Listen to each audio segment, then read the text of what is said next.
semua, di video kali ini aku akan membahas mengenai Microsoft Visual Studio 2013. Nah, apa sih Microsoft Visual Studio?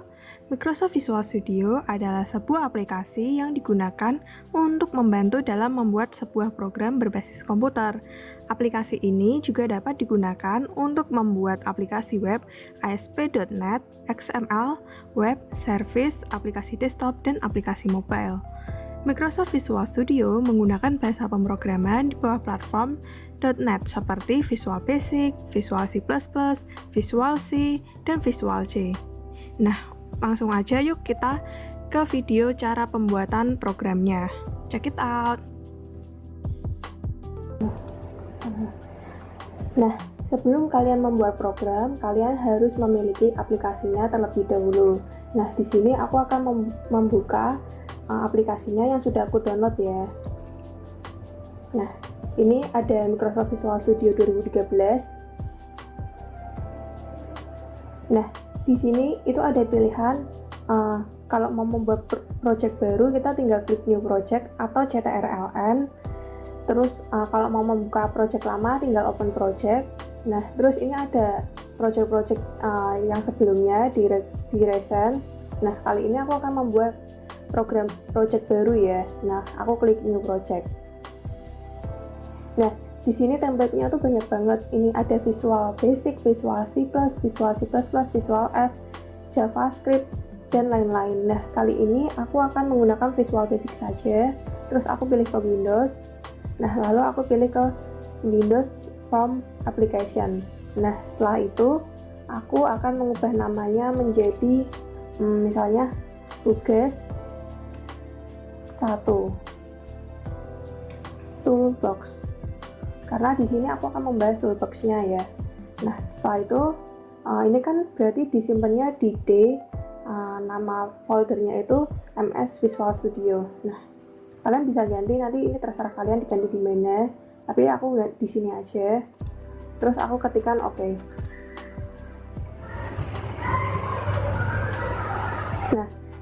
Nah, ini tampilan Microsoft Visual Studio. Nah, di sini kan ada menu-menunya, dan di sini itu ada bagian toolbox yang nanti aku akan bahas. Nah, di sini menunya itu ada apa aja? Ada banyak. Yang pertama itu ada file. Nah, di file ini seperti Microsoft yang lainnya, kita bisa membuat project baru, lalu bisa open, lalu save all, ya seperti biasanya gitu. Lalu di bagian edit ini kita bisa melakukan undo, redo seperti Microsoft lainnya. Lalu di bagian view ini itu untuk berkaitan untuk mengambilkan window-window pada IDE Visual Basic yang telah dijelaskan sebelumnya. Nah, terus lalu di bagian menu project ini digunakan untuk menambahkan objek-objek baru seperti pada form, standard module, class module, user control module, dan lain-lainnya. Nah, ini kan tambahannya ada banyak banget kan. Nah, terus ada menu format. Menu format ini digunakan untuk mengatur posisi dan ukuran satu atau beberapa kontrol lainnya. Nah, ini kan ada banyak kan menu formatnya. Nah, terus ada menu debug. Menu debug ini berisi perintah-perintah yang digunakan pada saat program sedang didebug. Aplikasi yang dieksekusi tahap demi tahap. Nilai dari variabel yang bersangkutan ditampilkan dan menambahkan breakpoint untuk memonitor jalannya program. Nah, lalu ini di sini ada menu-menu lainnya yang mungkin tidak bisa aku jelaskan sekarang karena banyak banget kan. Nah, langsung aja ke poin utama pembahasan video ini, yaitu aku akan menjelaskan mengenai toolbox. Nah, di sini kan toolbox-nya itu banyak banget kan. Nah, ini all Windows-nya aku tutup aja karena di all Windows ini itu penjelasan dari yang ada di sini. Nah, maksudnya itu di toolbox all Windows Form ini terdiri dari toolbox yang ada di command controls, containers, menu, dan lain-lain. Nah, aku akan menjelaskan satu-satu. Nah, di sini itu ada beberapa toolbox. Yang pertama, toolbox di bagian common controls. Nah, yang pertama itu ada toolbox pointer. Toolbox pointer digunakan untuk memindahkan atau mengubah ukuran kontrol dan form. Lalu ada toolbox button. Toolbox button ini merupakan tombol yang dapat ditekan. Kita dapat menggunakan button agar pengguna dapat memberitahu program untuk melakukan sesuatu. Nah, lalu ada toolbox checkbox. Toolbox checkbox ini berfungsi untuk menampilkan kotak cek dan label teks. Umumnya digunakan untuk mengatur pilihan. Nah, lalu ada toolbox checklist box. Toolbox ini berguna untuk menampilkan daftar item yang dapat digulung. Masing-masing item disertai dengan kotak cek. Lalu ada toolbox combo box. Combo box ini berguna untuk menampilkan item dalam bentuk text box, kotak daftar, atau daftar drop-down. Lalu ada toolbox date time picker. Berguna untuk menampilkan kalender secara grafikal dan pengguna dapat memilih tanggal atau jam. Lalu ada toolbox label. Berguna untuk menampilkan teks tetapi pengguna tidak dapat mengubahnya secara langsung. Lalu ada toolbox link label. Berguna untuk menampilkan teks dengan model link web dan akan memicu suatu event atau kejadian ketika pengguna mengkliknya. Teks di link ke jendela lain atau situs web. Lalu ada listbox. Listbox ini berguna untuk menampilkan daftar teks dan item gambar atau icon. Lalu ada list view, berguna untuk menampilkan item dengan satu di antara 4 cara, yaitu tampilan teks saja, teks dengan icon kecil, teks dengan icon besar, maupun tampilan report. Lalu ada mask text box. Mask text box ini merupakan text box di mana input yang dimasukkan harus cocok dengan format yang spesifik. Lalu ada toolbox mount calendar, berguna untuk menampilkan kalender secara grafikal dan pengguna dapat memilih rank tanggal. Lalu ada notify icon. Toolbox ini berfungsi untuk menampilkan icon dalam daerah status notify dari taskbar yang mewakili aplikasi yang berjalan dalam background. Lalu ada toolbox numeric up-down. Berguna untuk menampilkan daftar angka di mana pengguna dapat menggulung menggunakan tombol up dan down. Lalu ada picture box. Digunakan untuk menampilkan file gambar seperti bitmaps yang formatnya itu berupa PNG, JPG, GIF, WMF, PNG, dan icon seperti ICO. Nah, lalu ada toolbox progress bar. Ini tuh secara grafikal menunjukkan jalannya proses sampai selesai dari suatu aksi. Nah, lalu ada radio button. Berguna untuk menampilkan tombol yang dapat berganti secara on dan off. Lalu ada rich text box, berguna untuk menampilkan teks dengan format plain text atau rich text format, atau kita singkat menjadi RTF. Lalu ada text box ini seperti Microsoft biasanya, yaitu berguna untuk menampilkan teks yang dapat diedit oleh pengguna pada saat program dijalankan atau diubah oleh program. Lalu ada tooltip. Tooltip ini berguna untuk menampilkan teks ketika pengguna menunjuk pada suatu kontrol. Lalu ada tree view. Tree view ini menampilkan kumpulan hierarkial dari objek mode yang selalu berisi teks dengan tambahan berupa kotak cek dan icon. Lalu yang terakhir ada web browser. Ini browser web dalam suatu kontrol. Kita dapat menempatkan kontrol dalam form dan menggunakannya untuk melakukan navigasi halaman web. Nah, itu dia toolbox yang ada di common control. Selanjutnya kita akan membahas yang ada di container.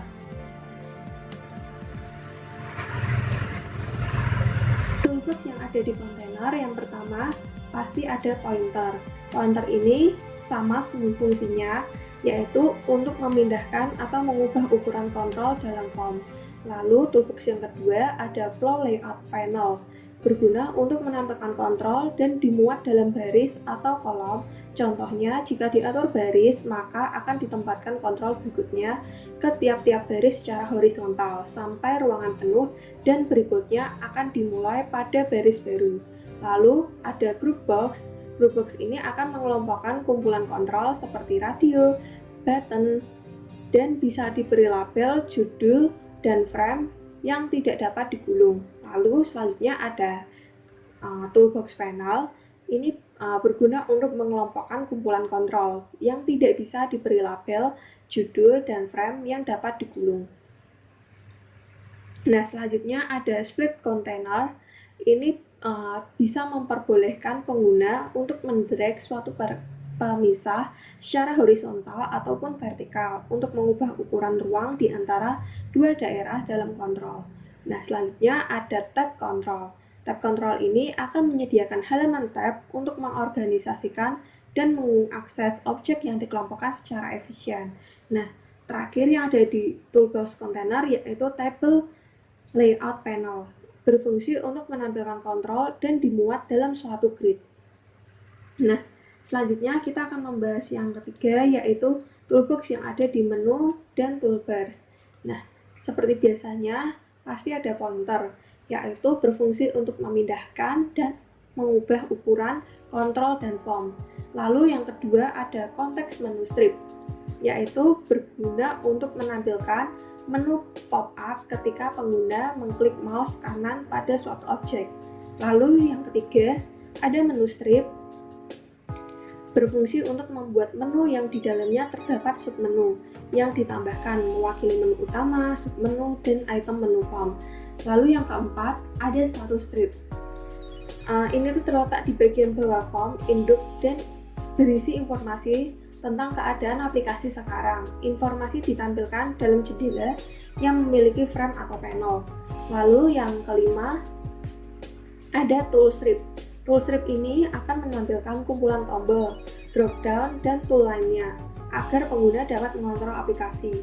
Nah, terakhir di menu dan toolbars ini ada tool strip container.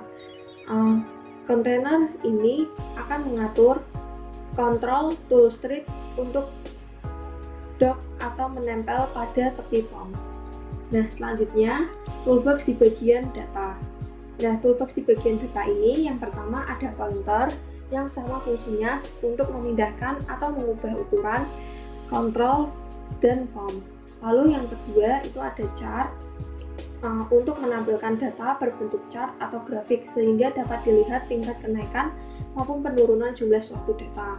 Nah, lalu yang ketiga ada binding navigator, berfungsi untuk menyediakan antarmuka pengguna untuk melakukan navigasi sumber data, dan disediakan tombol untuk memisahkan data, menambah, menghapus, dan menyimpan record. Nah, lalu yang keempat ada binding source, digunakan untuk mengenkapsulasi atau membungkus sumber data, form, dan menyediakan metode untuk navigasi data. Nah, lalu ada data grid view, ini untuk menampilkan sejumlah data secara hierarkikal dan relationship atau relasi dalam tampilan tabel grid. Lalu ada dataset, ini berguna untuk tempat menampilkan data dalam memori dan menangani data dalam format relasional. Dataset ini akan menyediakan semua fitur untuk membuat, memanggil, menyimpan, dan memanipulasi data. Dapat menangani banyak tabel dengan relasi induk atau anak yang kompleks. Nah, selanjutnya kita akan membahas toolbox yang ada di komponen. Toolbox di komponen ini yang pertama seperti biasa ada pointer, digunakan untuk memindahkan atau mengubah ukuran, kontrol, dan form. Lalu yang kedua ada background worker. Background worker ini akan menjalankan suatu tugas secara asinkronus dan memberikan pesan ke program utama ketika tugas selesai. Lalu ada toolbox directory entry. Ini itu mewakili suatu node atau titik dalam hierarki Active Directory. Active Directory adalah service yang menyediakan tampilan hierarkikal dari sumber terdistribusi dan service suatu network atau jaringan. Lalu yang keempat ini ada di Directory Searcher, yaitu untuk melakukan pencarian pada hierarki Active Directory.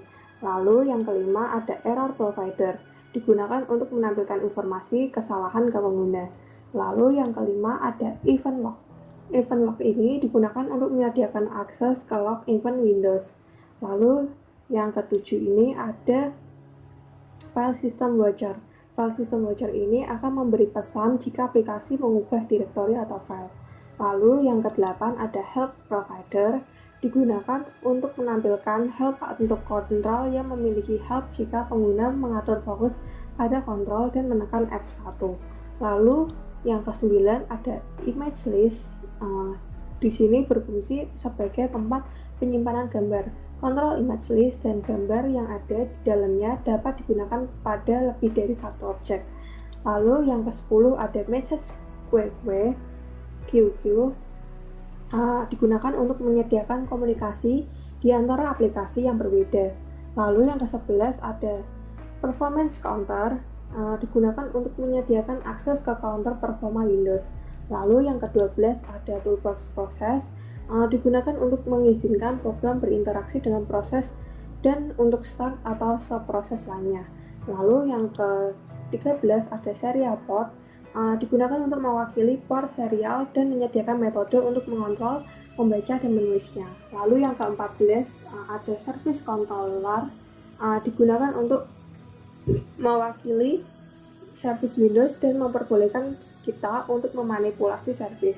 Lalu yang terakhir ada timer untuk mengeksekusi waktu kejadian pada rutin program. Nah, selanjutnya kita akan membahas toolbox yang ada di bagian printing. Yang pertama, seperti biasa, itu ada pointer untuk memindahkan atau mengubah ukuran kontrol dan font. Lalu yang kedua, ada page setup dialog, digunakan untuk mengatur properti untuk halaman yang akan dicetak. Contohnya, menentukan ukuran kertas, margin, atau batas percetakan, dan orientasi atau portrait, misalnya portrait maupun landscape. Lalu yang ketiga, ada print dialog, digunakan untuk menampilkan kotak dialog di mana pengguna dapat memilih printer dan mengatur atributnya. Lalu yang keempat ada print dokumen, digunakan untuk mewakili output yang dikirim ke printer. Program dapat menggunakan objek ini untuk mencetak dan menampilkan print review. Lalu yang kelima ada print preview control, digunakan untuk menampilkan print preview dalam satu form aplikasi. Lalu yang terakhir ada print preview dialog, digunakan untuk menampilkan kotak dialog bagaimana tampilan objek print dokumen terlihat ketika dicetak. Nah, selanjutnya kita akan membahas toolbox yang ada di dialog. Nah, toolbox yang ada di dialog yang pertama, yang pasti ada pointer untuk memindahkan atau mengubah ukuran kontrol dan form. Lalu yang kedua ada color dialog, digunakan untuk menampilkan kotak dialog untuk memilih warna dari palet standar ataupun palet warna custom atau buatan pengguna. Lalu yang ketiga ada folder browser dialog, digunakan untuk agar pengguna itu dapat memilih suatu folder.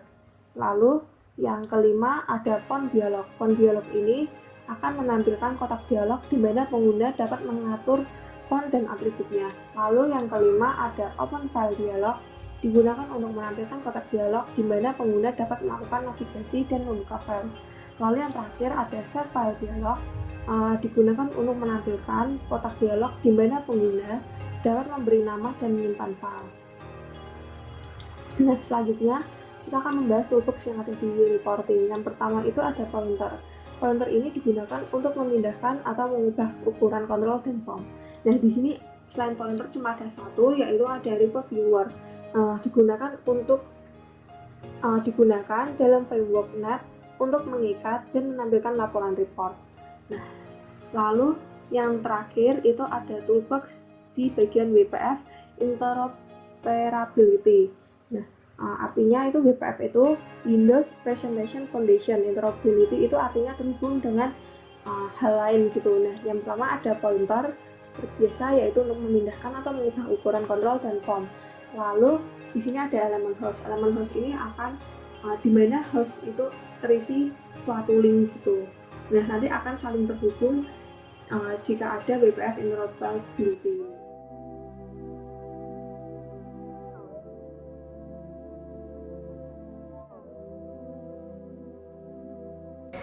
Nah, selanjutnya adalah sesi praktek. Nah, tadi kan udah aku jelasin mengenai toolbox-nya tuh apa aja.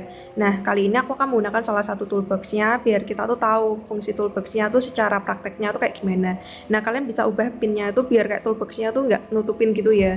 Terus kalian bisa ubah ukuran formnya sesuai hati kalian. Misalnya aja aku segini ya, kayak tak gedein gitu. Nah, terus aku menggunakan toolbox label. Atau label ini kayak jenis kita masukin kata-kata gitu loh. Jadi kayak di sini tuh penggunaan toolbox label tuh menurut aku gampang sih. Nah, terus kalian ke bagian properties untuk mengubah label itu. Misalnya aja aku ingin ngubah label 1 tuh menjadi kata namaku aja ya. Nah, ini aku bagian teks. Lalu label 1 itu aku delete, jadi aku ketikin Sharon, nama panggilan aku. Nah, setelah itu enter aja. Nah, kan jadi Sharon. Nah, setelah itu aku rasa nih kayak fontnya tuh kekecilan atau aku nggak suka fontnya gitu. Nah, kalian juga bisa ubah nih. Kalian cari aja bagian font. Nah, lalu bagian titik 3 itu diklik aja. Nah, ini ada pilihan font, font style, dan size. Misalnya aja aku mau fontnya itu gede biar kelihatan gitu, misalnya 100. Nah, lalu font stylenya itu aku milih bold obligate. Terus fontnya itu aku mau yang agak-agak hand lettering gitu ya, misalnya kayak gini. Nah, lalu klik OK. Nah, kan keubah kan. Jadinya gede banget nih, nggak kecil kayak tadi itu. Nah, tapi aku rasa itu kayak fontnya ini kebesaran nggak sih? Aku bisa kecilin lagi kok dengan cara titik 3 lagi. Nah, aku ubah jadi 60 aja. Menurutku itu pas. Nah, jadi 60 deh. Nah, lalu aku posisiin di tengah biar kayak pas gitu. Nah, setelah itu aku akan mengubah backgroundnya. Backgroundnya terserah kalian mau ubah apa enggak. Kali ini aku mau ubah warnanya aja ya dulu. Di back color. Nah, titik 3. Nah, lalu ini ada warna-warnanya. Nah, aku mau warna biru. Nah, selain back color, kalian juga bisa mengisi backgroundnya tuh dengan gambar yang ada di komputer kalian. Nah, dengan cara local resource lalu import. Nah, di sini itu aku udah nyediain gambar. Misalnya ini aku udah ada gambar awan-awan gitu ya. Nah, lalu aku open. Nah, oke. Setelah itu aku akan ngepas-ngepasin gitu, kayak tak gedein kecilin gitu juga masih bisa. Nah, kalau kayak gini doang kan masih agak kosongan gitu kan. Nah, aku mau mikirin tuh gimana caranya Sharon ini bisa berubah kata-katanya. Misalnya aja jadi nama lengkapku. Nah, kalian bisa mengisi codingannya. Nah, di sini itu kan ada dua, yaitu bagian form 1 sama label 1 propertiesnya ya. Kalian ke bagian label. Nah, di bagian nama label ini kan namanya label 1 kan. Diingat-ingat dulu label 1. Nah, terus kalian ketik labelnya 2 kali. Nah, lalu ada bagian codingannya ini. Nah, pertama-tama itu kalian nulisin namanya dulu, label 1 kan. Nah, tadi udah aku cek namanya label 1. Nah, kita cek lagi. Nah, itu kan label 1 udah ada tulisannya sih sebenarnya. Tapi kalau kalian nggak tahu, kalian bisa cek di name-nya itu kan bener label 1. Nah, terus ke bagian codingnya, kalian ketikin label 1 .text.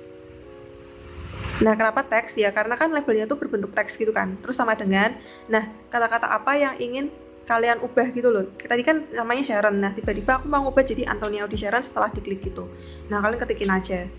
Nah, gimana cara ngerannya? Kalian ketik debug, terus lalu start debugging. Nah, kan jadi, nah, ini kalau digedein, nah, ini kan masih kurang kayak proporsional ya, tapi nanti kalian pasin sendiri aja. Nah, lalu diklik aja tuh kan berubah. Nah, tapi tulisannya jadi kekecilan deh. Nah, kayak gini. Nah, misalnya aja aku debug. Nah, tapi aku digedein aja gitu ya biar Antonia Audi Sharon-nya tuh kelihatan. Diklik. Nah, jadi dia Antonia Audi Sharon. Nah, terus selain toolbox sama properties, di sini tuh ada macam-macam, juga ada solution explorer. Di mana tuh di sini tuh ada apa aja sih yang kita gunain? Di sini kan ada form, terus lalu ada label, namanya itu Sharon itu kan. Nah, tapi kalau kalian mau nambahin toolbox lagi, nanti akan ada di solution explorer ini.